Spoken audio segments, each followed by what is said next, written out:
8. Xin cảm ơn.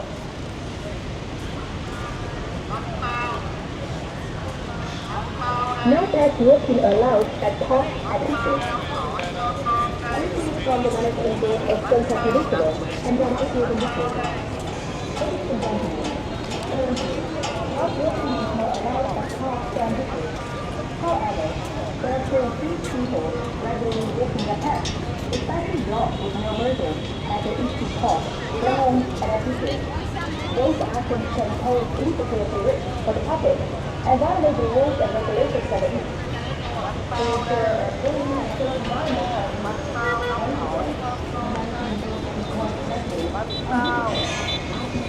bánh bao đây, bánh bao nóng hổi cho nó ngon.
Chưa đẹp chị Lan ạ.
bánh bao nóng hổi thơm ngon.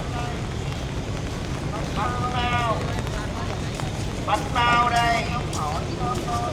Bánh bao nóng hổi thơm ngon đây.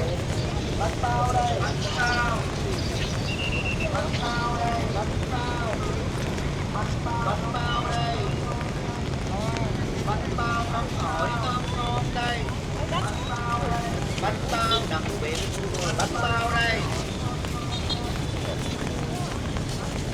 Bánh bao. Bánh bao. Bánh bao đây.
Sorry.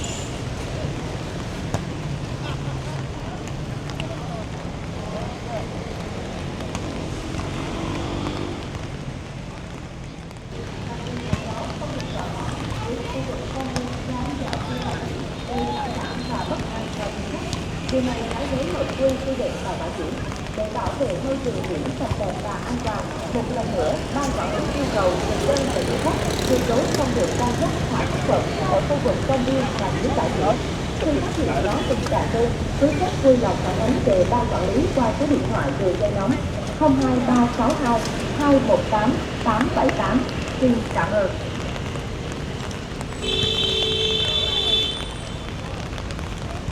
No pet walking allowed at parks and beaches. Greetings from the Management Board of Sunshine Peninsula and Danang Tourism Beaches. Ladies and gentlemen, currently, dog walking is not allowed at parks and beaches. However, there are still a few people regularly walking their pets, especially dogs with no muzzle, at the East Sea Park, Langong, and at beaches. Those actions can pose insecurity risks for the public and violate the rules and regulations at the beach. To ensure a clean and safe environment at the beach, once again, the Management Board requires residents and visitors absolutely not to walk your pets at parks and beach. Once detecting such a situation,